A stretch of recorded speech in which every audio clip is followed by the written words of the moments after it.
everyone. Welcome to Infinite Wellness, where you'll find everything health, wellness, and consciousness. I am your host, Noelle Agape, and I'm so grateful today to welcome this beautiful, enlightened soul, Megan Fenyone. She is an international speaker. She is a best-selling author. She is basically just a rock star in her space, and she is the founder and the creator of the I Am Enough movement, which is such a powerful movement. And I am so happy to honored to have her on my show, because she is really making such a difference in the world. And that's why we're here, right? We're here to expand our consciousness, and we're here to step into the highest versions of ourselves. And that's basically what she does. She's a mental health therapist as well.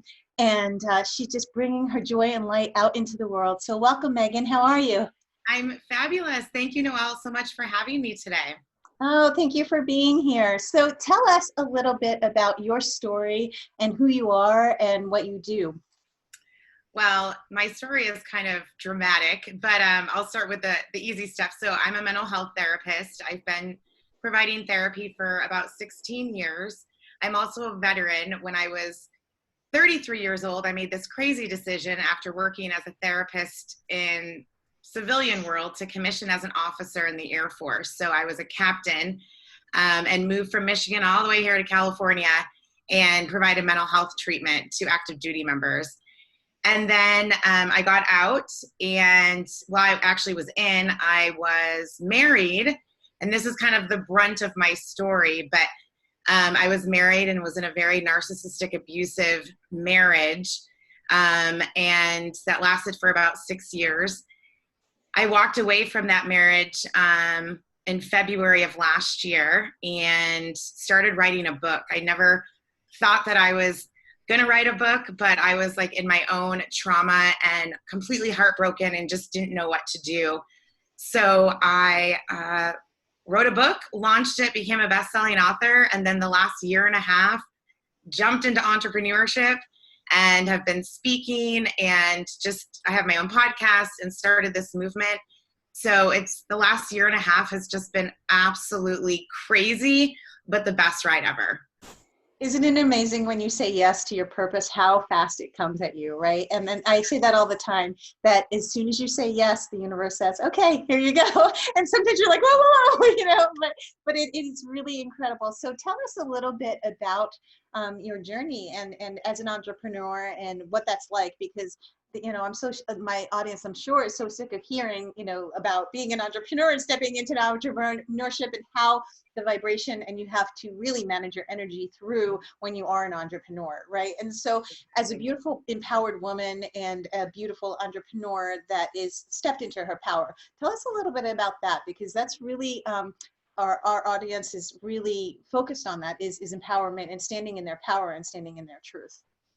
Yes, I love this question because my journey is very different in a way that I had worked in corporate America, like hospitals and things like that, as a therapist for close to 16 years. And about 3 months, so it was about a year and a half ago, I left my job at the hospital, as well as walked away from my ex-husband, and was like, okay, what am I going to do now? Like, I literally had no clue. I no longer had my 6-figure income. My heart was broken.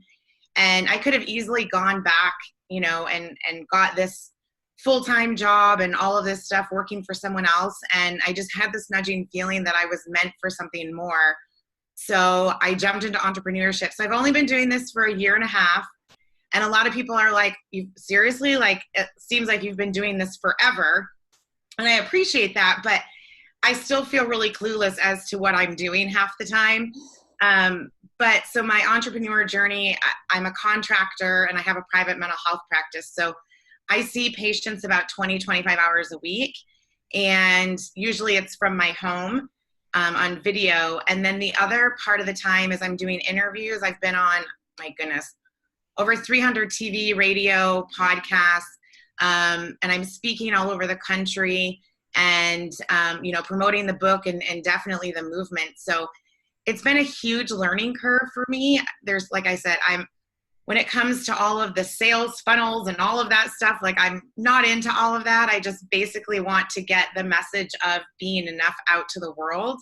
So there's certain areas that I struggle with, and I don't have a publicist, everything. And people are like, oh my gosh, like I've been on the Jenny McCarthy show and all of this stuff. And I'm like, I want this to be my business. And granted, there's things that we have to kind of, source out to people, but I want to be able to make these connections. Like I reached out to you, right? I feel like that's more personable than a publicist. Nothing against publicists, but for me, it's just really important that my message when I reach out to someone is clearly stated, and it's not just like, oh, hey, I want to be on your show. I really want to create a relationship with the people that I'm on the show with. And so it's really busy, but I absolutely love it. I wouldn't change my schedule, my life for anything right now.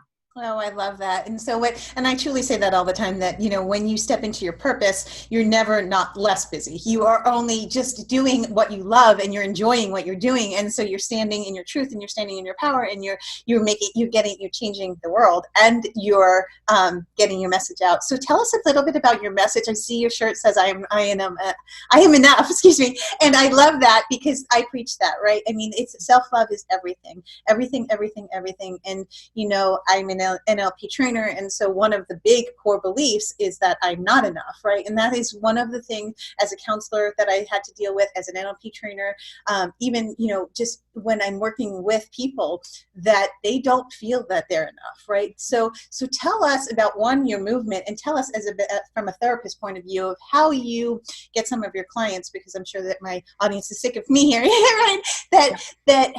What would some steps take to know that they are enough? Like, because it's within us. Everything is within us.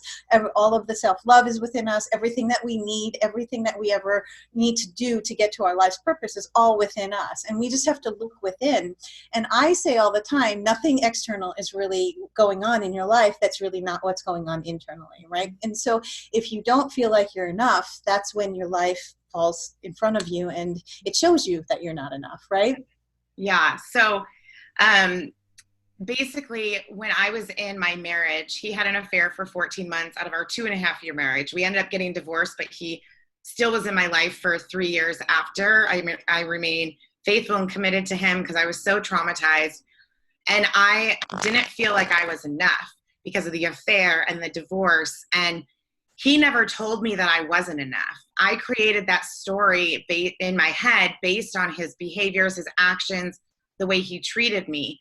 And so on the outside, I always made it look like everything was good, but on the inside, I was dying. I would be in between patients, like crying on the floor and really like hiding from my family and friends that I was still talking to him, and things would just keep happening and happening. And I just felt like I wasn't enough. And that's kind of been my motto even before I started writing the book, is that I am enough. And so I just found it kind of ironic that that's what I was feeling, because we do, whether it's relationships, career, health, at least one time, if not almost every day, we have that thought that we're not good enough.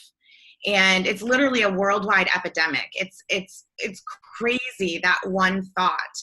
And so I named my book, the title of my book is You Are Enough, 5 Steps to Move from Struggle to Strength.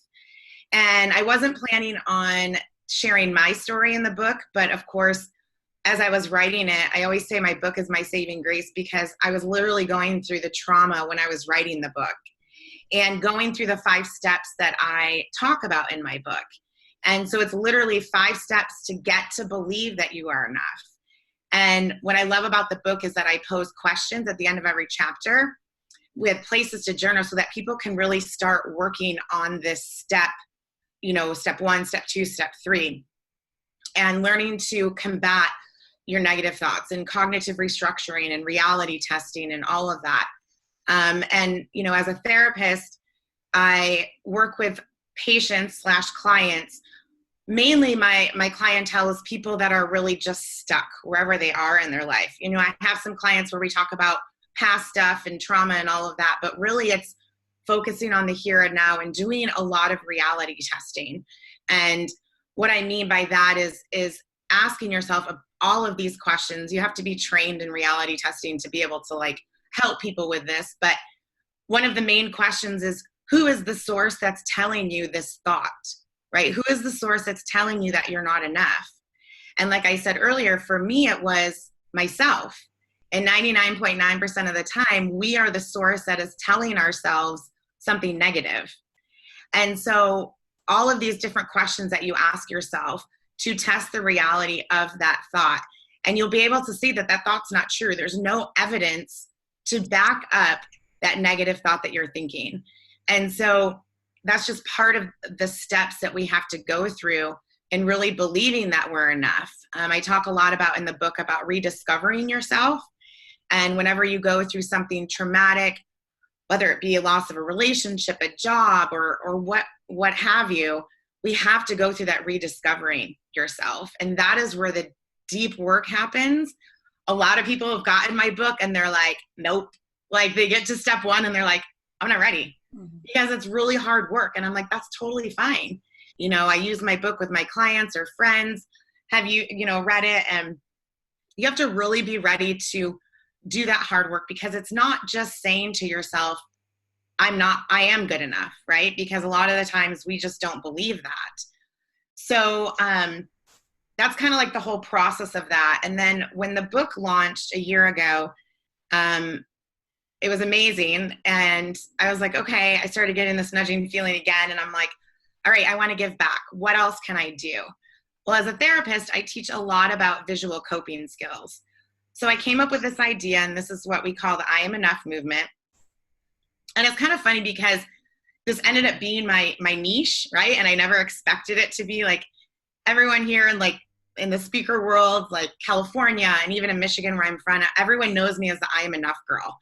And I never expected that to be like that. But it's pretty awesome because, you know, I struggle with being enough still, even though I have all of this stuff going on, and I still struggle with being enough. And it keeps me really authentic and vulnerable to share that with people when I do have those days where I'm not feeling enough.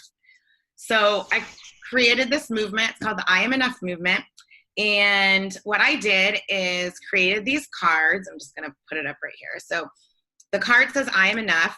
And then on the back, if you can see it, it says the word because, and then it has 3 lines. So what I tell people to do is on the back of this card, write why you believe that you're enough. And for some people, it's such a foreign thought that I've had people just say, I'm enough because I got out of bed this morning, right? Because they have to start somewhere. And I tell people, carry these cards with you wherever you go. I've got one in my dashboard on my car. I've got one on my table. Because what happens in our mind when we have these negative thoughts, we can't just sometimes turn them off. And so what visual coping skills does is that when you start reading what you wrote on the back over and over and over again, you start concentrating on this and not what's in your head. And so it's a very, very powerful coping skill. And so I launched this movement 5 months ago. The cards are absolutely free. People can go to the website and order the cards. You get 5 of them. And I've sent cards to 23 states and 9 countries in the last 5 months. So it's really, really exciting. And so now, like, you know, what I'm doing now is just literally like spreading the movement and, you know, what you can do to help believe that you're enough. And then the other part is taking a selfie. And so people are always like, wait, why do I have to take a selfie with the card? And I'm like, well, you don't have to, but I remember a year and a half ago when I started this journey that people were like, oh, you're going to have to do Facebook Lives and selfies and this and that. And I was like, what?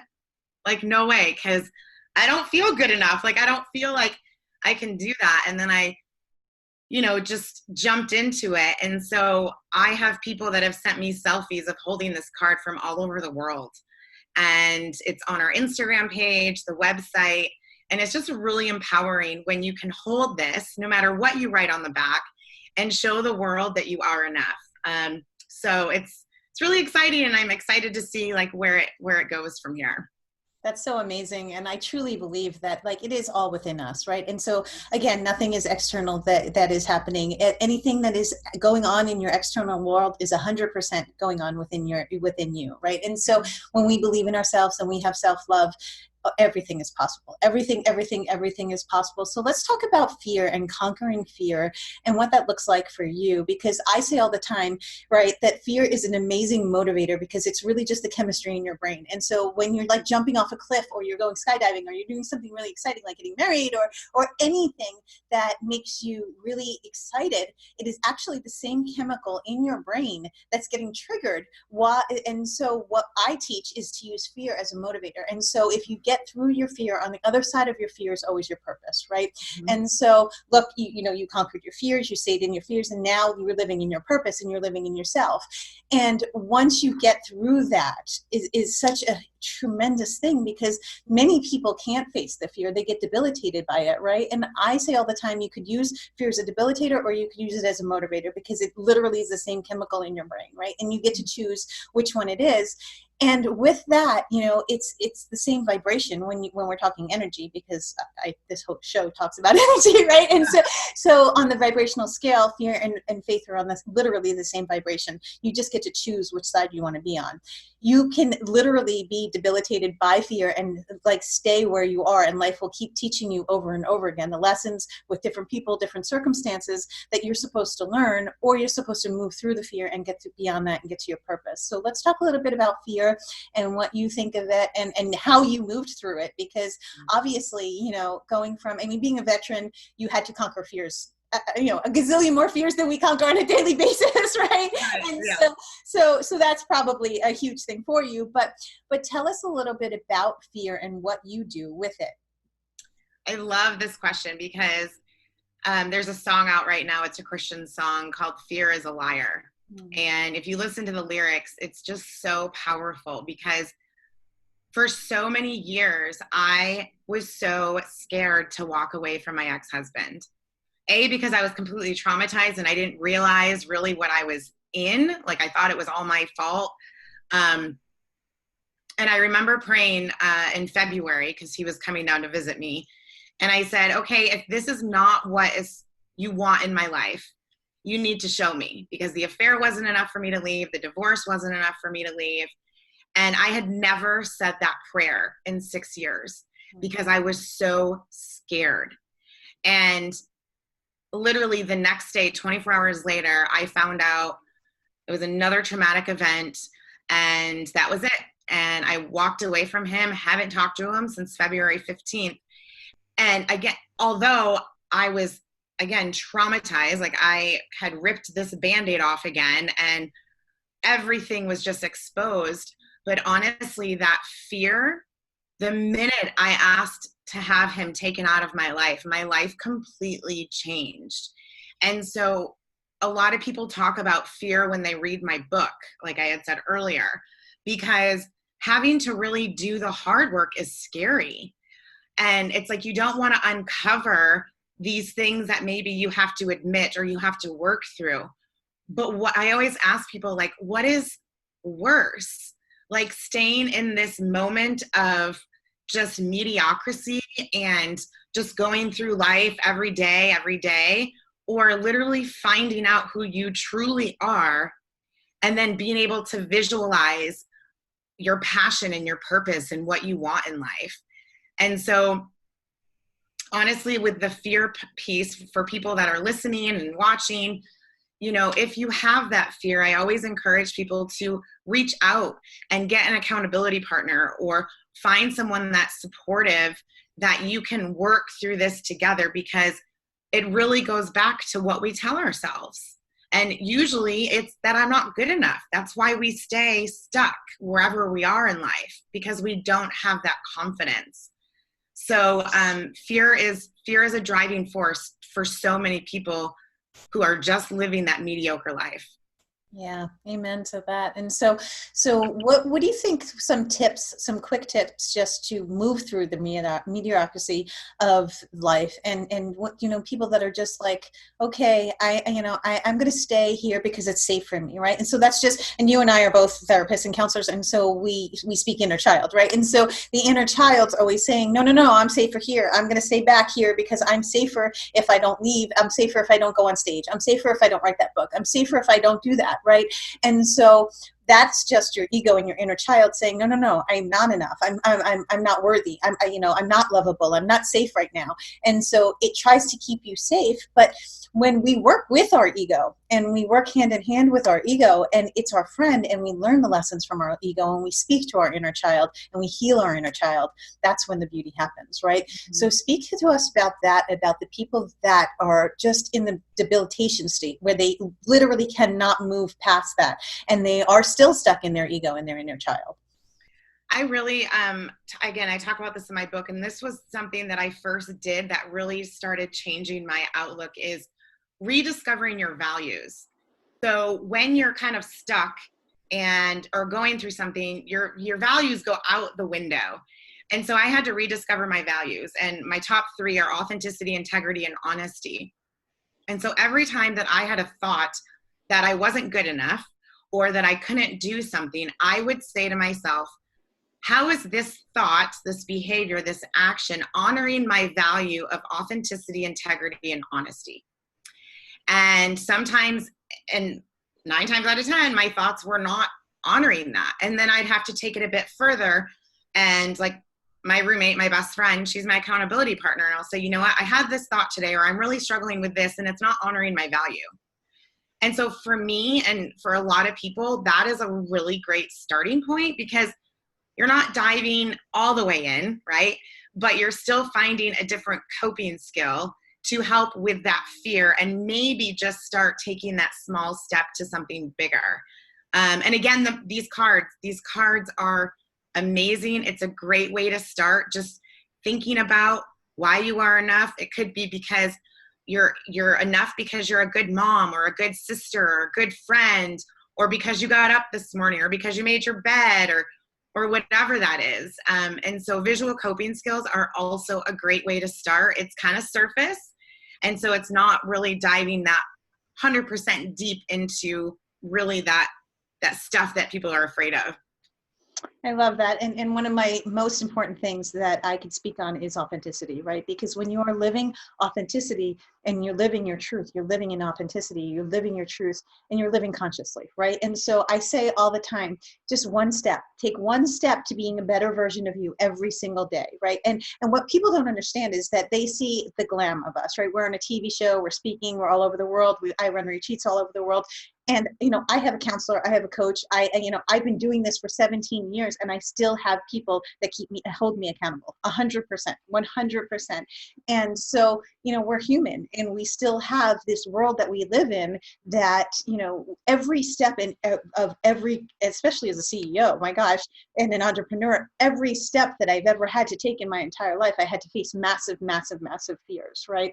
And so, half of the time you have to battle with I'm not enough, even when you get to living your soul's purpose, even when you get to living your dream, you're still like, okay, of course I'm enough, of course I could do this, right? And so let's talk about living consciously and thinking consciously, because I think that this is a really big topic, and I cover this all the time on my show, is, it's not even just the food that you put into your body, or exercising and making your body and your mind, making the mind-body connection, but actually thoughts, and your thoughts are conscious, right? And so having conscious thoughts and saying I am enough on a daily basis, that card just triggering your subconscious and seeing it all the time with the selfie and the picture of you triggering, that's like complete NLP right there. By the way, I don't know if you knew you were doing that or not, but it's manipulating the mind and the mind map to literally reconstruct what's going on in the programs in your brain. And so when you do that, you are living in authenticity, you are living your truth. And so the more that you are not living in your truth, the more life will show you you're not living in your truth, right? And so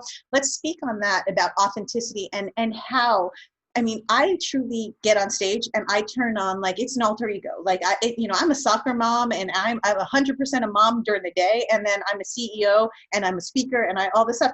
But when I'm a soccer mom, I'm not speaker or a TV person, right? So let's talk about having the different levels of authenticity, because all of them are me. But as long as in that moment, in that present time, I'm 100% being a soccer mom, or 100% being a speaker, and I'm living in my truth.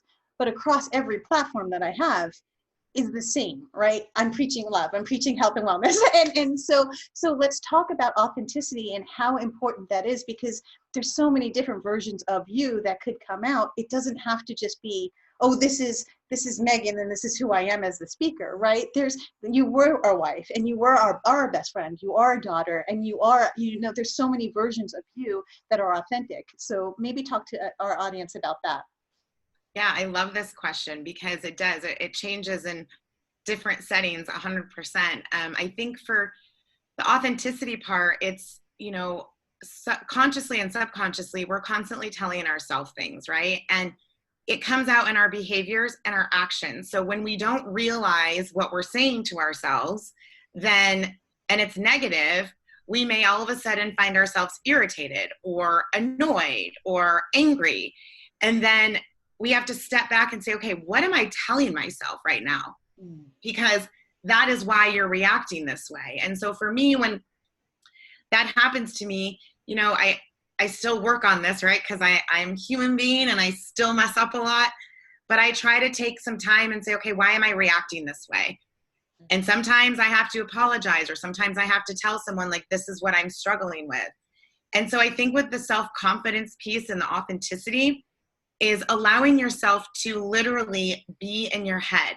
Because if you spend one day in your head, and you will see how many negative thoughts we say to ourselves in a day. It's astounding. Like, it's unbelievable. And so 150,000 is the exact amount, right? Yeah, it's 50,000 thoughts in our head that go through our head on a daily basis. Yeah, and sometimes we don't even think about them. And so, I encourage people to spend time, even one day, writing down every single thought that they have, right? So that means being in your head. Because when we have these thoughts, we are not present in the here and now, right? We are so just focused on us, or figuring out like our moods or why we're like this. And so we're not present. And so I always tell my clients and friends and whatever, like, write down your thoughts that you've had for a day. And then let's work on combating them, like coming up with something different. And then the one thing, like you had said too, like, I have a therapist, and I would die without her, right? Because I still need that as a therapist. And she said these three, well, I guess more than three, but this phrase that literally helps me every single day. And it's, why does this matter? So when I'm having a thought, and maybe my anxiety is increasing, or I'm just feeling sad or angry or whatever, I say to myself, okay, Megan, why does this thought matter right now? And when you do that, you realize that thought doesn't matter in the moment, and that thought is taking away from what you could be doing right here and right now to help build that self-confidence, to help build the life that you've always wanted.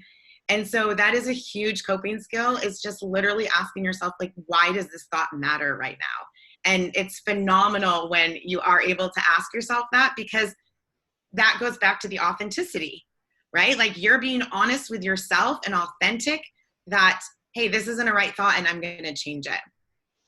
Yeah, I love that. I truly love that. And so, I mean, I teach all the time, and I'm sure you do as well, that emotions are only there for two reasons: for experience and for lessons, right? And so if we honor that we're angry, and we honor that we're fearful, and we ask ourselves, my biggest thing that I ask, very similar, I say, what is this teaching me, right? And so there is a lesson behind it. Oh, right now in this moment, I'm not feeling enough. Right now in this moment, I'm feeling pretty scared that I can't do it, right? And so it's always teaching you something. And so if we take a step back and we honor the actual emotion that's there, it shows you exactly what it's supposed to be showing you, right? And so our emotions are only there for two purposes. They're here to experience life and to learn and expand through life. And so when we stop, we honor it. We don't push it away, because when you push it down, that's when it gets like toxic energy, right? And so you honor it, you understand it, you learn from it, you move through it, and then you face your fear or you face the anger, and then you take it to the next step, and that's when you have the breakthroughs, right? And that's when all of a sudden, in a year and a half, you're on stage and you're on 300 platforms.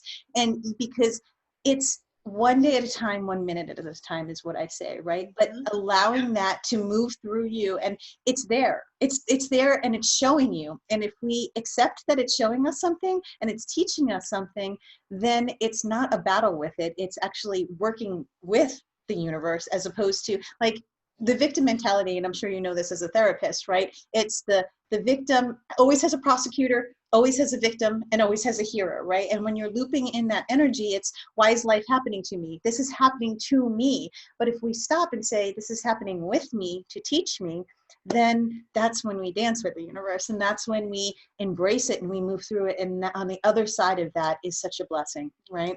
So speak a little bit about how this has transformed your life. Just when you said yes to, God, source, universe, whatever do you believe it is to be, to me, it's God always. But when you said yes to that moment in prayer and you stepped in a year and a half later, and now your life has changed dramatically, right? You're obviously living your purpose. You're shedding so much light out into the world, right? And so when you shift from me to we and you go into service, that's when your life will change. So when you take the whatever happened to you in your life and you turn it into your purpose and you bring it back into the world, that's when the universe just pours out everything for you, right? So speak a little bit about that in the last year and a half, how your life has transformed and how you know that you're enough and you stand in your power and you're owning your self-worth and you're living your dream and you're living a life of purpose, truly changing people's lives with this movement, just from that one moment that you said yes. Mm-hmm. Yeah, it's so powerful. Actually, today, I know this is going to be launched like in a week or so, but today, a year ago today is when I launched my book and became a best-selling author. And so it's been kind of an emotional like celebration of a day, because I'm just like kind of remembering like everything that I've been through in the last year. And, I wouldn't be honest if I didn't say that there's been a lot of struggles too in the last year and stuff that I've had to deal with. But to see where I'm at right now from where I was and not even being an entrepreneur and all of this stuff like a year and a half ago, like I am just truly blessed. And, my passion and my purpose has always been to give back. God is giving me this heart and this message. And I always tell people, like, as crazy as it sounds, like I'm thankful for the struggles that I have gone through in my life, because if I hadn't, I wouldn't be here on this show with you. I wouldn't have launched this movement, and I wouldn't be giving back in the way that I truly am happy about giving back to. The movement, there's no monetary gain from the movement. People can order the cards for free. And that for me is more than any trauma that I've ever been through, to be able to give back that way. And for me, being enough is just being secure in the fact that I am enough for me. At the end of the day, I am enough for me, and I unapologetically own who I am. And that makes me enough.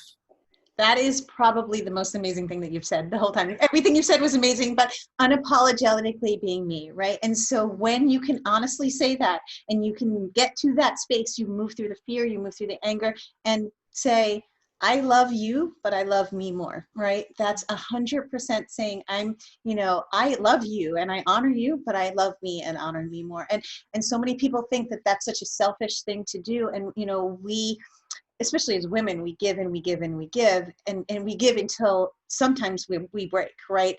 What many don't understand is the most important person in this entire universe is you. And when you are taking care of, you are taking care of your children, you are taking care of your husband, you are taking care of everyone around you, your friends, your family, because when you are giving from an empty cup, you're giving empty energy. And when you're giving from a full cup, you're giving 100% beautiful light, divine energy, right? And so that was the most beautiful thing that you said is, 100% unapologetically me. And when you can stand in that, that's when you're standing in your power and your purpose too. So I honor you and thank you so much for being on this show. So tell us a little bit how people can get in touch with you. Tell us how they can, about the movement. Do you have a website? I know you have a couple platforms that you're on, right? Yeah, so you can find everything on my website, meganfenyone.com. You can look at the movement, you can order your cards. We just launched the shirts, so those are for sale as well. We've got the crew necks and the V-necks. And Instagram, Facebook, everything is just Megan Fenyone. For the movement, it's just the I Am Enough movement. I will be launching I Am Enough TV in a couple weeks, which I'm super excited about.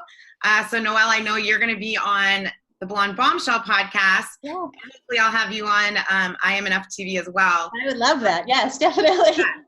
So everything, the easiest way is everything to just find me under Megan Fenyone. Everything is kind of coordinated with that, but yeah. Beautiful. Well, thank you so much for spreading your light into the world, and you are beautiful, and I appreciate you and I honor you. So thank you so much for being on the show, and thank you for doing all that you're doing for everyone that you do.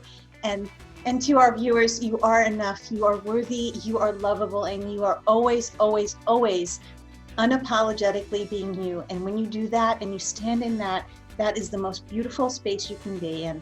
I love you and I honor you, and the light in me shines in the light in you. I hope you have a great day, guys, and we'll see you in the next video. Take care.